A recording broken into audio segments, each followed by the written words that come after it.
तो हम लोगों ने लास्ट क्या पढ़ा था, इवैल्यूएटिंग इंटरनल कंट्रोल सिस्टम, है ना। हमको इंटरनल कंट्रोल सिस्टम को इवैल्यूएट करना है, और इवैल्यूएट करने के तरीके हमने पढ़े थे, 5 तरीके होते हैं, inquiry, inspection, observation, analytical procedure और चेकिंग ट्रांजैक्शन थ्रू सिस्टम, ठीक है। 2 इनके बारे में मैंने मोटा मोटी आपको बता दिया था, बट स्टिल आगे जब हम नेक्स्ट चैप्टर नंबर 4 में जाएंगे, थोड़ा सा खुला रखना इसको, चैप्टर नंबर 4 में जब जाएंगे हम लोग, तब हम लोग और इनके बारे में डिटेल में पढ़ेंगे, ये 4 मेथड के अलावा और भी पढ़ेंगे, ठीक है। तो ऑडिटर को सबसे पहले हमने 4 चीज़ें हमको पढ़नी थी, 4 में से हम लोगों ने 3 चीज़ें मोटा मोटी पढ़ ली हैं, ठीक है। पहला था इंटरनल कंट्रोल के बारे में बेसिक्स, उसके बाद में हमने कहा था internal controls relevant to auditor, ठीक है, कौन से रेलेवेंट इंटरनल कंट्रोल्स हैं वो हमने पढ़ा।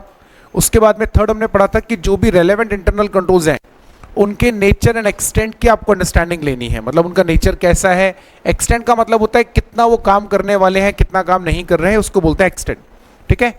और उसी पे हम पढ़ रहे थे, और नेक्स्ट चीज जो हमें इसके बाद पढ़नी है वो है components of internal control system, जिसके बारे में हम बाद में बात करेंगे। तो अब हमको पढ़ना है तीसरा, obtaining knowledge about internal control does not help auditor to evaluate operating effectiveness unless internal controls are automated.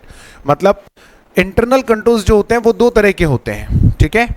2 तरह के इंटरनल कंट्रोल्स कौन से होते हैं, एक होता है मैनुअल इंटरनल कंट्रोल और एक होता है ऑटोमेटिक, ठीक है। मैनुअल इंटरनल कंट्रोल और ऑटोमेटेड इंटरनल कंट्रोल।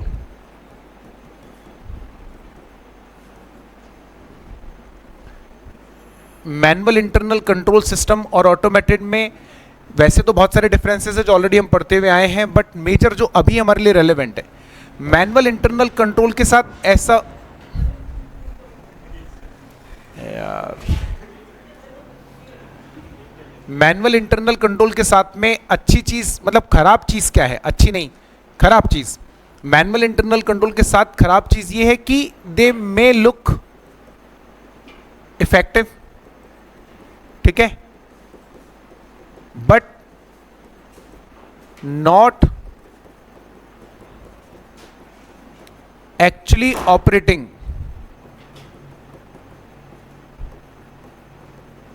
इफेक्टिवली।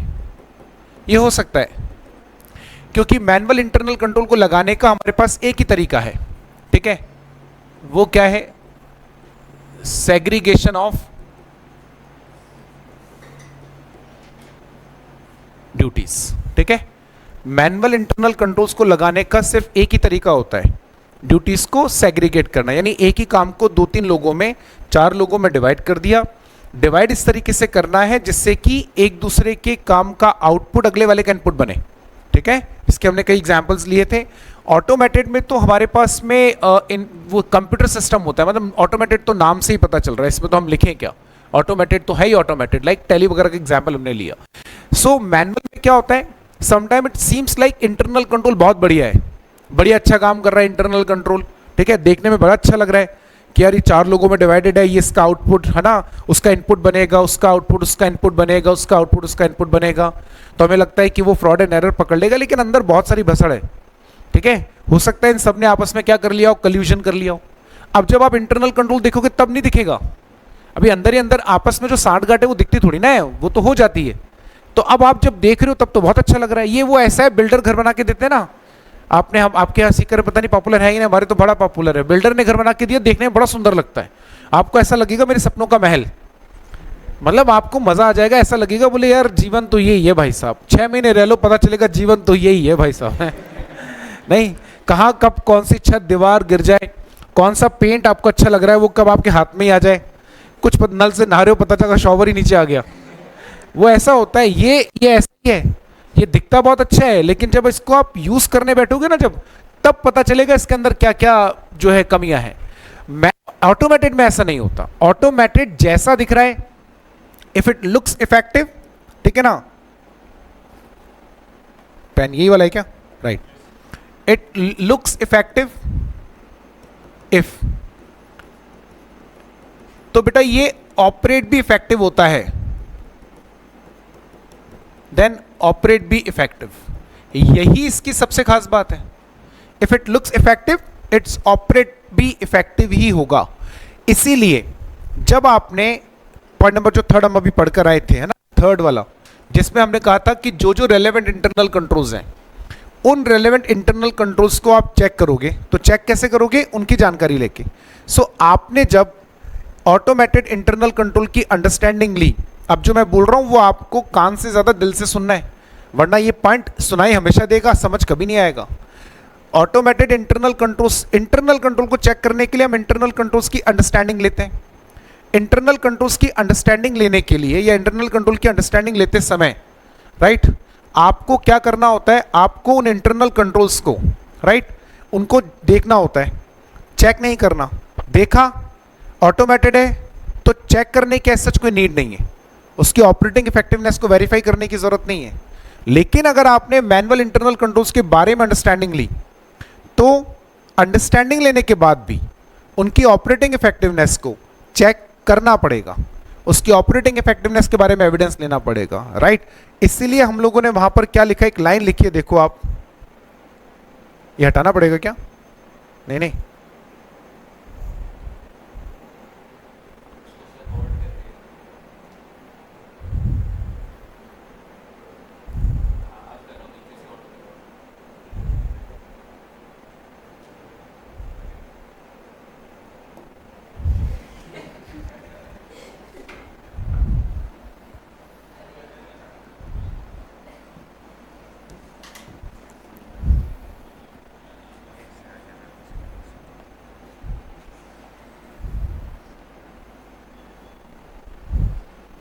तो यहां क्या लिखा है देखो, ऑब्टेनिंग नॉलेज ऑफ, चेक नहीं करा, सिर्फ नॉलेज, ऑब्टेनिंग नॉलेज ऑफ और knowledge about internal control system does not help auditor to evaluate its operating effectiveness. ठीक है, खाली इंटरनल कंट्रोल की अंडरस्टैंडिंग लेने से उसकी ऑपरेटिंग इफेक्टिवनेस के बारे में इवेल्युएट नहीं कर सकते। इंटरनल कंट्रोल की अंडरस्टैंडिंग लेके इंटरनल कंट्रोल कैसा है ये पता चलेगा, कैसा काम कर रहा है ये नहीं पता चलेगा, unless internal controls are automated. अगर इंटरनल कंट्रोल्स ऑटोमेटेड है तो, अनलेस का मतलब होता है मतलब अगर वो है तो, अगर वो नहीं है तो आपको ऑपरेटिंग इफेक्टिवनेस चेक करनी ही पड़ेगी। आ गई बात समझ में? यहां तक कोई दिक्कत, कोई प्रॉब्लम? पक्का, गुड। अब आता है इसके बाद में हमारे पास कंपोनेंट्स ऑफ इंटरनल कंट्रोल। अब ये एक्चुअल इंटरनल कंट्रोल के कंपोनेंट्स हैं। ठीक है, आपने अभी तक इंटरनल कंट्रोल के कंपोनेंट्स नहीं पढ़े, अगर आपको ध्यान हो तो। आपने अभी तक क्या पढ़ा है? आपने अभी तक पढ़ा इंटरनल कंट्रोल का मीनिंग, उसके बेनिफिट्स, उसके लिमिटेशंस, फिर हमने कुछ एस्पेक्ट्स पढ़े इंटरनल कंट्रोल के बारे में, जनरल, जो यही था ना, यही तो जनरल नेचर था। उसके बाद में हमने बस यही तो पढ़ा कौन कौन से इंटरनल कंट्रोल्स रेलेवेंट है, और उन इंटरनल कंट्रोल जो रेलेवेंट है उनको आपको कैसे इवैल्यूएट करना है। और इवैल्यूएट भी कहां पढ़ा एक्चुअली, तो अभी हमने बस यही पढ़ा उनकी अंडरस्टैंडिंग कैसे लेनी है। इवैल्यूएट तो अभी हमने पढ़ा ही नहीं है। क्या नहीं पढ़ा हमने अभी तक? ये नहीं पढ़ा। ठीक है, ये अभी तक आपने नहीं पढ़ा है। अभी तक आपने क्या सीखा है? इंटरनल कंट्रोल की अंडरस्टैंडिंग लेना। आप कंफ्यूज नहीं होना स्टेप्स में, मैं आपको यहां लिख देता हूं, वैसे तो मेरे को लगता है जरूरत नहीं है, बट फिर भी मैं एक बार लिख देता हूं, तो ठीक है, कंफ्यूजन नहीं होना चाहिए कोई भी। इसको लिखोगे क्या? मेरे हिसाब से नहीं, नेक्स्ट पेज पे तो कर लेंगे, इसको लिखोगे क्या? चलो कोई नहीं, देख लेना, आप साइड में कहीं लिख लेना। क्या बोले? अच्छा, अब देखो इंटरनल कंट्रोल्स में हमने क्या पढ़ा, ये डिफरेंस आपको अच्छे से पता चलना चाहिए। हमने अभी तक पढ़ा है इंटरनल कंट्रोल का जनरल नेचर, ठीक है, और जनरल नेचर में हमने क्या क्या पढ़ा? मीनिंग, ठीक है, उसके बेनिफिट्स या एडवांटेजेस और लिमिटेशंस, दैट्स इट। और हमने क्या पढ़ा? और हमने पढ़ा इंटरनल कंट्रोल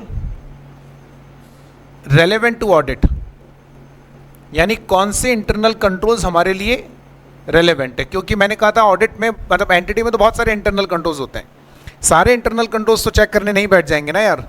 सो जो इंटरनल कंट्रोल्स रेलेवेंट है वही देखेंगे। तो हमने वो देखा था कौन से रेलेवेंट है।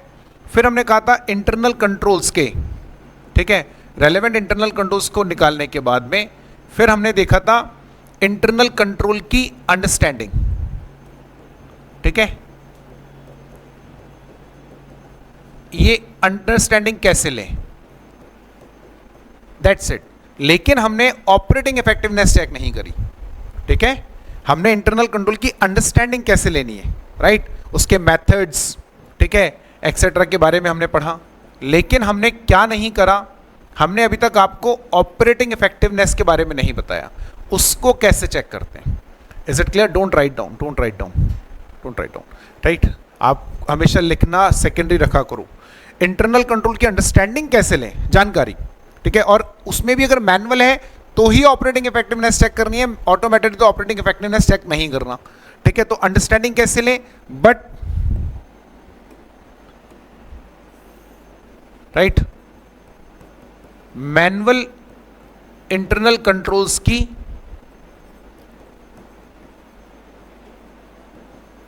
ऑपरेटिंग इफेक्टिवनेस, ठीक है, को भी चेक करना है, ठीक है। मैनुअल इंटरनल कंट्रोल की ऑपरेटिंग इफेक्टिवनेस को भी चेक करना है। ये ऑपरेटिंग इफेक्टिवनेस कैसे चेक करते हैं, ये अभी हमने नहीं पढ़ा, दिस इज पेंडिंग, ठीक है। यहां तक बात समझ में आ गई। अब ऑपरेटिंग इफेक्टिवनेस कैसे चेक करना है, इसी के लिए बाकी तो हमारा काम हो गया, इंटरनल कंट्रोल की अंडरस्टैंडिंग के लिए पढ़ लिया हमने, मीनिंग पढ़ लिया, सब हो गया हमारा काम। अब तो मेन काम है ही ये वाला कि ऑपरेटिंग इफेक्टिवनेस, तो इसको चेक करने के लिए हमें पहले एक चीज पढ़नी पड़ेगी, वो है कंपोनेंट्स ऑफ इंटरनल कंट्रोल। यानी अब हमें है ना थोड़ा सा गहराई में उतरना पड़ेगा। ये तो ऊपर ऊपर से हमने समझ लिया, अब अगर अच्छा ये नहीं करना, अगर ऑपरेटिंग इफेक्टिवनेस चेक नहीं करनी तो आपको इंटरनल कंट्रोल के कंपोनेंट्स के बारे में जानने की कोई जरूरत नहीं है, ठीक है। उसके बारे में कोई नहीं जाना, क्योंकि देखो ना, अगर उसके बारे में जानना जरूरी होता तो इस स्टेप से पहले ये स्टेप पढ़ा रहे होते आपको, राइट, क्योंकि उसके बिना अंडरस्टैंडिंग ही नहीं ले सकते, बट ऐसा तो हमने नहीं करा। तो हमें ऑपरेटिंग इफेक्टिवनेस कैसे चेक करनी है वो अब हम ये पढ़ाएं पहले, इससे बेटर है हम पहले ये पढ़ ले। That is by the fourth number point, first, second, third and fourth is operating effectiveness से पहले उसके कंपोनेंट्स। अब यहां इंस्टीट्यूट ने क्या कर दिया, यहां इंस्टीट्यूट ने ना थोड़ी सी गड़बड़ कर दी यार। यहां इंस्टीट्यूट ने क्या करा, बेकार में है ना कचरा कर दिया। मतलब ठीक है, इतना ज्यादा डीप में जाने की कोई नीड नहीं थी, बच्चे ही तो हैं, उतना ही पढ़ाना था जितना जरूरत हो। इंटरनल कंट्रोल के ये 5 कंपोनेंट्स हैं, टेक्निकली देखोगे तो 3 ही कंपोनेंट है, बट ढंग से देखेंगे तो 5 कंपोनेंट्स है। Control environment, second control activities, third monitoring of controls, चौथा एंटिटीज रिस्क असेसमेंट प्रोसेस, पांचवा इंफॉर्मेशन सिस्टम। क्या इसी ऑर्डर में पढ़ना है क्या? आप लोगों के लेवल पर ये ऑर्डर मैटर नहीं करता, राइट। बस एक काम है जो आपको इस ऑर्डर में ध्यान में रखना है, वो ये, इसको 5वें नंबर पे पढ़ना, ठीक है। अब आप कहेंगे अभी तो 3 नंबर पे लिखा था, कहा ना, जब आप ऑर्डर में पढ़ना होता तो फिर हम उसी ऑर्डर में पढ़ाते 1 2 3 4 5, बट उस ऑर्डर में पढ़ने की आपको नीड नहीं है। इसलिए आप इतना याद रखें, ये 5वें नंबर पर आएगा। और इतना अगर आप थोड़े से भी आप इंटेलिजेंट हैं, इंटेलिजेंट नहीं एक्चुअली, आप थोड़े से भी अगर आप ना क्या बोलते हैं उसको, थोड़े से वर्ड नहीं मिल रहा एक्चुअली, है ना, थोड़ा सा भी आप अवेयर है पढ़ते समय, अगर आप थोड़ा सा भी अटेंटिव है, राइट, क्लास में, तो आपको अपने आप समझ में आएगा कि मॉनिटरिंग ऑफ कंट्रोल्स का मतलब क्या है, राइट। अच्छा, इस पूरे को पढ़ते समय ऑडिटर को भूल जाना। यदि आपने इसको पढ़ते समय ऑडिटर को ध्यान में रखा तो गड़बड़ हो जाएगी। मुझे लगता है कि ये बात मुझे समझाने की जरूरत नहीं है कि मैं ऐसा क्यों बोल रहा हूं, शायद आप समझ ही गए होंगे। ऑडिटर का काम कंपोनेंट्स को, वो तो उसका काम तो इवैल्यूएशन है, पर अब इवैल्यूएशन कैसे करना है, चूंकि आप बच्चे हो, आप जानते नहीं हो, इसीलिए आपको पहले कंपोनेंट पढ़ा रहे हैं, राइट। पायलट का काम हवाई जहाज उड़ाना होता है, हवाई जहाज बनाना नहीं होता, पर फिर भी उसको हवाई जहाज की डायनेमिक्स समझाई जाती है ना। अब इसका ये मतलब थोड़ी ना है कि रास्ते में कहीं पर अगर हवाई जहाज खराब हो गया तो वो यार उसको आपने बोल दिया ले तू ही आ जा नौकरी करने, ऐसे थोड़ी ना होता है यार। लेकिन उसको डायनेमिक्स तो बतानी पड़ेगी ना, हवाई जहाज में कितना एयर प्रेशर होता है, क्यों इतना एयर प्रेशर चाहिए होता है, फ्यूल कहाँ भरा होता है, कौन से विंग्स में फ्यूल ज़्यादा होता है, कहाँ कम होता है, बनता कैसे है, उसकी वायरिंग की, अगर बाई चांस राइट हवा में कहीं कुछ प्रॉब्लम आ जाए तो वो डिसीजन मेकिंग कैसे होगी। सो आपका काम कंपोनेंट्स नहीं है, आपका काम इवैल्यूएशन है, हमें कंपोनेंट्स पता हो, राइट। इसलिए अब इसमें से भी अगर आप देखेंगे तो सबसे पहले एक कंट्रोल एनवायरनमेंट एंड दूसरा कंट्रोल एक्टिविटीज, ये दोनों बहुत इंपॉर्टेंट है, ठीक है। उसके बाद आता है तीसरे नंबर पे रिस्क असेसमेंट एंड चौथा। मैं फिर बोल रहा हूं, ये आपको, ये मैंने जो अब बनाया है ये सिर्फ हमने अपने लिए अपने हिसाब से बनाया, ठीक है। अपने हिसाब से, अदरवाइज वैसे इसका पैटर्न लगे तो अब उसको भूल जाओ आप, ठीक है। सबसे पहले है control environment, control activities, control risk assessment and information system of entity. चार चीजों से मिलकर इंटरनल कंट्रोल बनता है, लेकिन इसमें भी एक सबसे मेन चीज तो है ही नहीं, क्या? इंटरनल कंट्रोल तो ये चारों ही नहीं है। एक्चुअल में इंटरनल कंट्रोल क्या होता है? वो पॉलिसीज एंड प्रोसीजर, ठीक है। जो पॉलिसीज एंड प्रोसीजर्स एंटिटी के मैनेजमेंट को ये सुकून देती है, राइट, ये ठीक है, वो पॉलिसीज एंड प्रोसीजर जो ऑडिट एंटिटी को ये अश्योरेंस देता है, राइट, कि हमारे एंटिटी के ऑब्जेक्टिव्स अचीव हो रहे हैं या नहीं। होपफुली यू डोंट रिमेंबर, नहीं है ना याद? हाँ, कोई वो सिस्टम तो याद है। उसके आगे आप जब तक अगले दिन की क्लास, मतलब जिस दिन हम पढ़ रहे हो उससे एक दिन पहले आप वो क्लास नहीं देख कर आओगे या वो रिकॉल नहीं कर आओगे ना बेटा, बहुत तकलीफ में रहोगे। मैं फिर बोल रहा हूँ आपको, आप बहुत तकलीफ में रहोगे। ऐसे मत करो, राइट। जो हम कहते हैं उसको आप प्लीज़ फॉलो करें स्ट्रिक्टली। एक ही दिन की तो बात होती है यार, लिंक करने में बहुत ईजी होता है। आपकी जो लेवल ऑफ अंडरस्टैंडिंग है ना, आप देखना वो लेवल ऑफ अंडरस्टैंडिंग कितनी, मतलब वो है 15-20 मिनट की एक्सरसाइज, राइट। एक दिन पहले रात को देख कर आना 15, कोई हम आपको थोड़ी ना कह रहे हैं उसको याद कर आओ, उसको कोई रट के आने के लिए थोड़ी ना बोल रहे हैं, कोई टेस्ट थोड़ी ना ले रहे हैं। जस्ट एक होता ना, एक वो ओवर व्यू आपको एक है ना, गो थ्रू होकर आना है कि हाँ ये होता है इसके अंदर, तो लिंकअप करना आसान रहेगा। खैर कोई बात नहीं। पॉलिसीज एंड प्रोसीजर जो मैनेजमेंट को ये अश्योरेंस देता है कि हमारी एंटिटी के जो ऑब्जेक्टिव्स हैं वो अचीव होंगे या नहीं होंगे, वो अश्योरेंस देने के लिए जो आपने पॉलिसीज बनाई उसको इंटरनल कंट्रोल बोलते हैं। ये जो कंपोनेंट आप देख रहे हैं ये इंटरनल कंट्रोल नहीं है, ये इन पॉलिसीज एंड प्रोसीजर को स्ट्रांग बनाता है, ठीक है। I explain you by an example, तब आपको और बेहतर समझ में आएगा। So these components are not internal controls. Internal control means policies and procedures, right, adopted by management to ensure or which gives assurance to management that entities objectives are achieved or not, ठीक है। So with these components उन policies and procedure की effectiveness बढ़ जाती है, ठीक है, उनकी efficiency बढ़ जाती है। क्लियर? यहां तक बात समझ में आई, राइट। इन 5 में मॉनिटरिंग समझ ही आ रहा होगा आपको। खुद ही अपने इंटरनल कंट्रोल को, मतलब अपनी पॉलिसी प्रोसीजर को रिव्यू करते रहो। मैंने एक एग्जांपल लिया था, अगर आपको याद हो, पहले 5 एम्प्लॉय थे, बाहर रजिस्टर मेंटेन करते थे, उससे काम चल रहा था। एम्प्लॉय हो गए 50, still you are maintaining register. क्या मतलब है? कहने को इंटरनल कंट्रोल है लेकिन काम का नहीं है। Why? Because you did not monitor your internal control. आपने देखा ही नहीं कि मॉनिटर, बस वो सोच के बैठे हो बढ़िया इंटरनल कंट्रोल तो है हमारा, राइट। उससे नहीं होता ना। 500 एम्प्लॉइज हो गए, आप स्टिल वो बायोमेट्रिकल पे लेकर बैठे हो। तो यार इंटरनल कंट्रोल का यूज क्या है? आपने अपनी ही पॉलिसीज को मॉनिटर नहीं करा, राइट। इसी तरीके से 4 चीजें हैं। सबसे पहले हम बात करते हैं कंट्रोल एक्टिविटीज क्या होता है। Now let me explain you by an example. First, for the policies and procedures, आपके यहाँ पे रेड लाइट्स होती हैं, होती होंगी red lights, red green yellow. Why we used to put those red lights, like वो lighting system क्यों है? Just to control the traffic, right? So putting the red lights, right, is policies and procedure which gives an assurance traffic will remain controlled. यही मतलब है ना। वो traffic light जगह जगह लगा देने से पुलिस को ये अश्योरेंस हो गया कि हमारा ट्रैफिक मैनेज रहेगा, कंट्रोल रहेगा। This is internal control. अब आप जरा प्रैक्टिकली देखो, है ना, आपके यहाँ पर होता ही नहीं होता है पता नहीं, पर हमारे जयपुर में तो बहुत बुरा हाल है, दिल्ली में तो इससे भी ज्यादा बुरा हाल है, राइट। आप एक चौराहे पर हैं, चारों तरफ रेड लाइट्स हैं, होना ये चाहिए, बचपन में पढ़ा जेब्रा क्रॉसिंग, जेब्रा क्रॉसिंग से पहले रुकना है, राइट। जेब्रा क्रॉसिंग देखे हुए जमाना हो गया, सीरियसली। मतलब रेड लाइट होती है, जेब्रा क्रॉसिंग पे ही रुकते हैं। जेब्रा क्रॉसिंग तो दिखती ही नहीं है, और 2-4 ऐसे लफंडर होते हैं, वो पीछे से आएंगे और वो आगे आके बिल्कुल, मतलब वो एक यहाँ रुके हुए हैं बेचारे, वो कम से कम जेब्रा क्रॉसिंग पे तो रुके हुए हैं, थोड़े समझदार, है ना।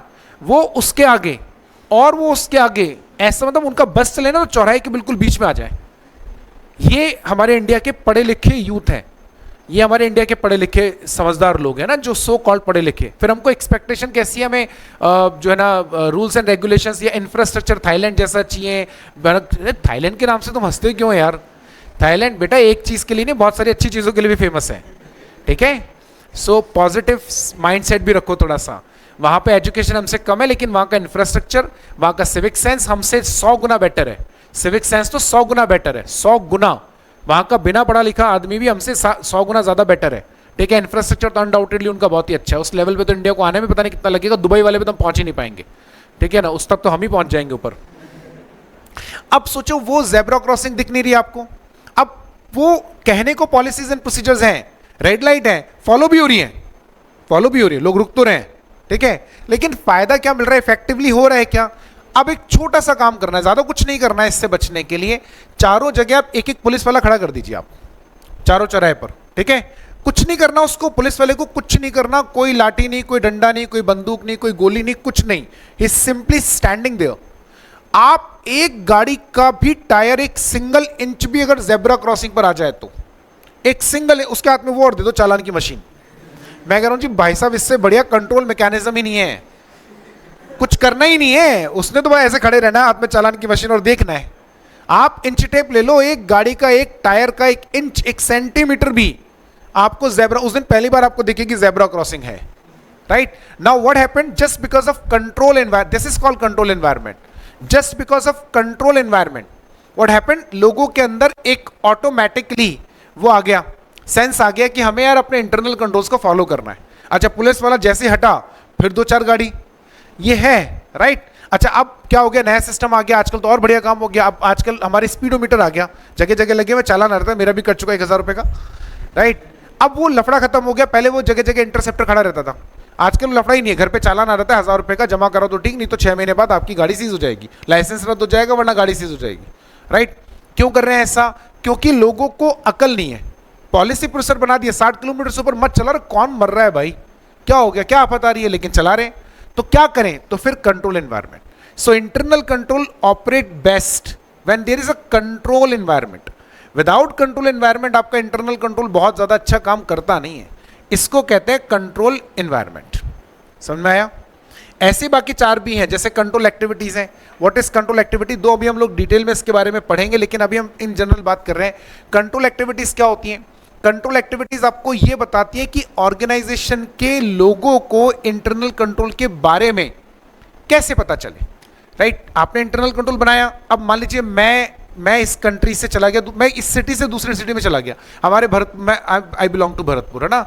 भरतपुर में पूरे इंडिया के सबसे गंवार लोग रहते हैं, मतलब 2 मेरा ननिहाल वहाँ है, मेरे मामा मामा सब वहीं रहते हैं, मेरा ससुराल वहाँ है, मेरा पूरा खानदान वहाँ है ना? ससुराल भी है अनफॉर्चुनेटली वहाँ के लोगों के सिविक सेंस बाप रे, मतलब वहाँ अगर बाई चांस आगे रेड लाइट है, रेड लाइट का तो कॉन्सेप्ट ही नहीं है वहाँ पे, लाइट तो मैंने कभी देखी नहीं वहाँ पे। वहाँ आगे वाला बंदा खड़ा है, अगर वो बाई चांस 2 हॉर्न में हट रहे हैं, तीसरा वाला बंदा आगे हॉर्न नहीं बचाएगा, पीछे वाला तीसरा हॉर्न नहीं, वो सीधा गाड़ी उड़ा देगा, आगे वाले को समझ में आ गया कि हटना था। इस तरह का वहाँ का लेवल है। अब वहाँ अगर आप जाओगे, उस आदमी को अगर आप जयपुर ले आओ, वो तो मुझे लगता है कि किसी सिग्नल पे रुके ही नहीं, उसको तो अकल ही नहीं है ना, कॉमन सेंस ही नहीं, उसको तो पता ही नहीं है। अच्छा, गलती उसकी नहीं है, गलती थोड़ी आपकी भी है, सिखाया नहीं ना आपने सिविक सेंस, आपने उसको बताया ही नहीं। आप उसको बताते कि यार ऐसे ऐसे हमारी एंटिटी में इंटरनल नया कोई इंप्लॉय आएगा, उसको थोड़ी ना सपना आ रहा है बैठे बैठे। So you need to ensure this कि जो बाकी लोग हैं उनको भी इंटरनल कंट्रोल के बारे में, उसके लिए जो एक्टिविटीज लगाते they are called as control activities, ठीक है?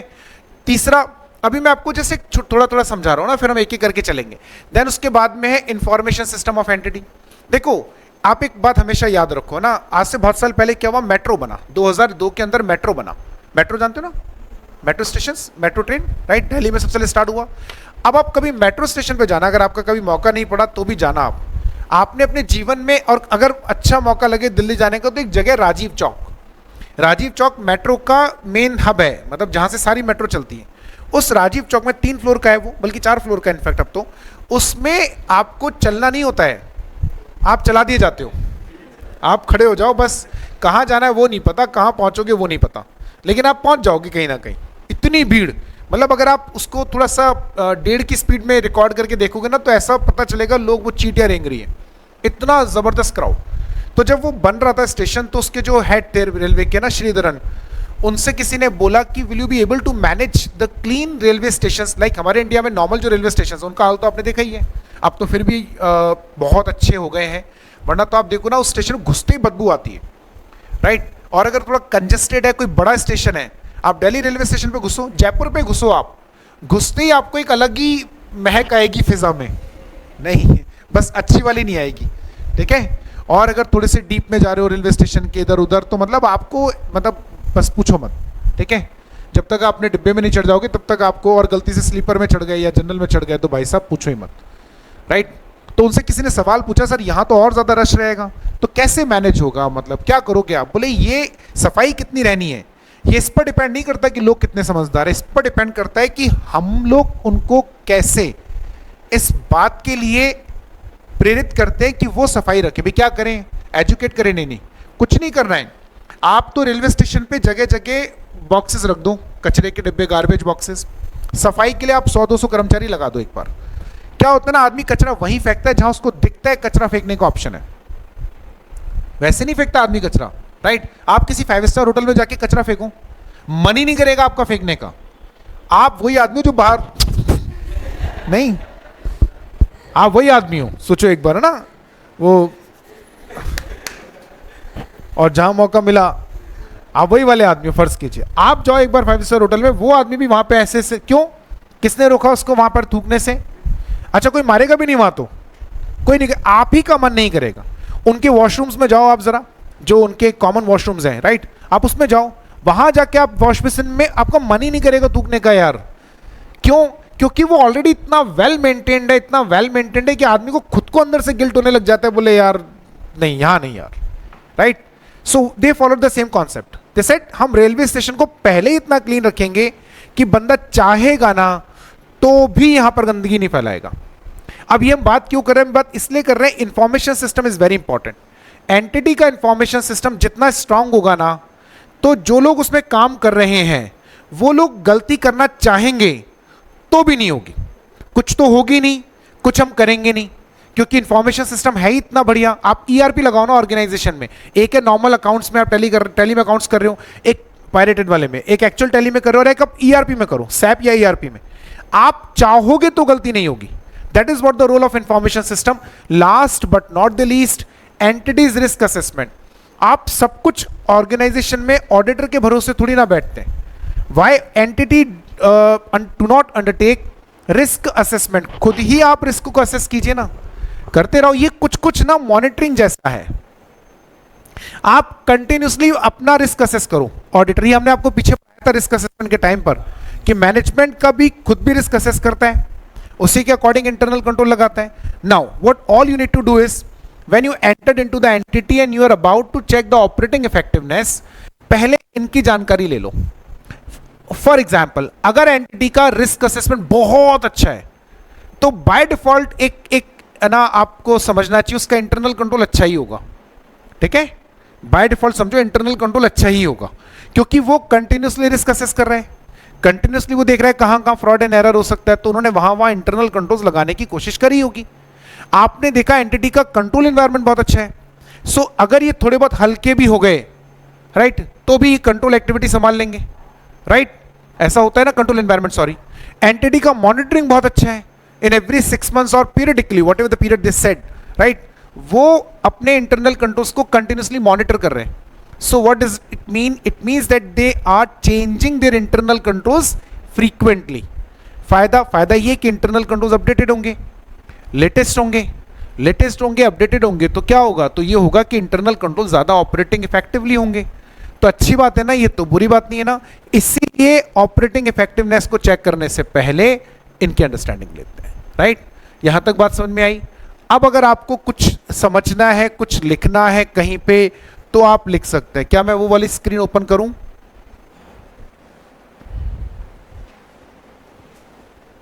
आप ये वाला लिखेंगे, इसके पीछे वाला, ये वाला लिखोगे, इसके पीछे वाला, ये वाला लिखो फिर। अभी इसको भी मैं यहां से इरेज कर रहा हूं, आगे आओ। 5 कंपोनेंट्स हैं, let's have a discussion on all components one by one. सबसे पहले हम लोगों ने इन 2 छोटे वाले पे डिस्कशन करा है। कौन से वाले हैं? Entities risk assessment. आपको जैसे, बल्कि पहले इसको पढ़ते हैं, इंफॉर्मेशन सिस्टम।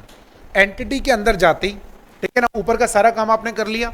अभी हम लोगों को एंटिटी के इंटरनल कंट्रोल की ऑपरेटिंग इफेक्टिवनेस चेक करनी है, तो एक एक करके चालू करना। 5 की लेनी है जानकारी, तो कौन सा पहले कौन सा बाद में, क्या फर्क पड़ता है? सबसे पहले हम लेंगे एंटिटी के इंफॉर्मेशन सिस्टम की जानकारी, like information system of entity. Auditor shall obtain understanding of information system. Now what is information system? जैसे वर्ड लिखते हैं इंफॉर्मेशन सिस्टम, ठीक है, तो आपके दिमाग में कंप्यूटर काइंड ऑफ कुछ इमेज बनता होगा ना। ज्यादातर लोगों को इंफॉर्मेशन सिस्टम वर्ड सुनते ही कंप्यूटर एंड ऑल ये सब चीजें दिमाग में आती है, जबकि इंफॉर्मेशन सिस्टम का कंप्यूटर से कोई कनेक्शन है ऐसा नहीं है। मतलब computer is like not information system. Information system word का मतलब होता है ऐसा कोई भी सिस्टम जिससे रॉ इंफॉर्मेशन को यूजफुल इंफॉर्मेशन में कन्वर्ट किया जाता है। उस सिस्टम को, सिस्टम मतलब it do not need to be a computer system, it's a system. System means ऐसा कोई भी सिस्टम जो रॉ इंफॉर्मेशन को यूजफुल इंफॉर्मेशन में कन्वर्ट करता हो। आप 11th क्लास सब पढ़कर आए ना, पढ़ा ना, 11th 12th याद होगा थोड़ा सा। क्या करते थे हम लोग क्वेश्चन अकाउंट्स का, this to give is 10 transactions, how they used to give information. Ram ने 50,000 का माल बेचा, शाम से 5,000 रुपए रिसीव हुए, राम को या जेड को हमने 10,000 रेंट पे करा, right. Now you have 10 transactions in this way, ये रॉ इंफॉर्मेशन है। इस रॉ इंफॉर्मेशन को अगर हम आपको दें और आपको बोले कि बताओ एंटिटी का परफॉर्मेंस कैसा है, can you evaluate, you can not. हम तो कर लेंगे, हम तो चार्टेड अकाउंटेंट है, आप भी कर ही लेंगे, आप भी चार्टेड अकाउंटेंट है, लेकिन आप सिर्फ उसको पढ़ के इवेल्युएट नहीं कर पाएंगे। बट मैं एक बार मान लेता हूं आप कर भी लेंगे क्योंकि आप कॉमर्स के लोग हैं। एक आम आदमी कर पाएगा क्या? उसको आप ये बोलो कि हमने साल भर में 50 करें, देख ले परफॉर्मेंस अच्छी है बुरी है, पता ही नहीं चलेगा। तो हमने क्या करा, उस रॉ डेटा को यूजफुल इंफॉर्मेशन में कन्वर्ट करा, P and L balance sheet. By seeing P and L and balance sheet, few minutes, not few hours, only in few minutes you'll come to know the entity's performance. If P&L is showing profit or loss, accordingly you will evaluate. Profit है मतलब अच्छा performance है, loss है उसने, अब उसको वो 10 transaction दिख ही नहीं रहे, तो क्या दिख रहा है? P&L। बैलेंस शीट है, if you have good assets और the assets increase from the previous year, right, it means your net worth has increased, सब बढ़िया हुआ, यानी एंटिटी का परफॉर्मेंस सुधरा। So what you did, you converted that raw data into useful information. This process, general entry, ledger, trial balance, then P&L, this whole process is called as information system. Okay, now this information system could be manual information system, MIS.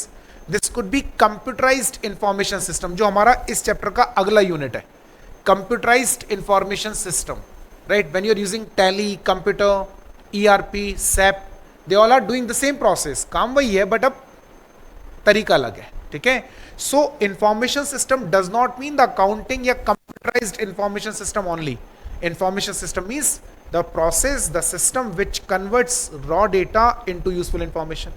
अब ये system जितना बढ़िया होगा ना, उस entity में बढ़िया से मतलब तो इस प्रोसेस को ढंग से रिकॉर्ड करता होगा, जो सिस्टम जितना शानदार होगा इस काम को करने में, हमारे लिए उस एंटिटी का इंटरनल कंट्रोल उतना ही बढ़िया। आप याद करो, manual information system, high possibilities of error, high possibilities of manipulation, high possibility of collusion, right.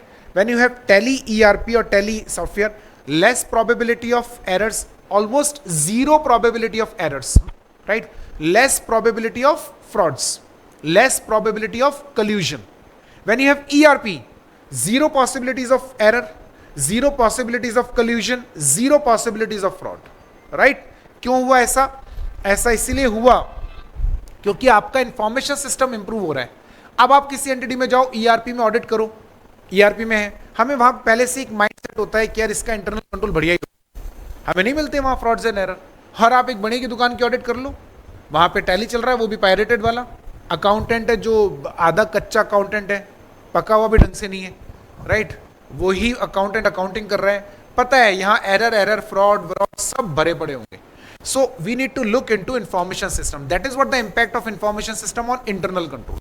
Better information system, better internal control. Weaker information system, weaker internal control. So understanding लोग कैसे लेंगे, क्या करें information system की understanding लेने के लिए, ये सब देखो।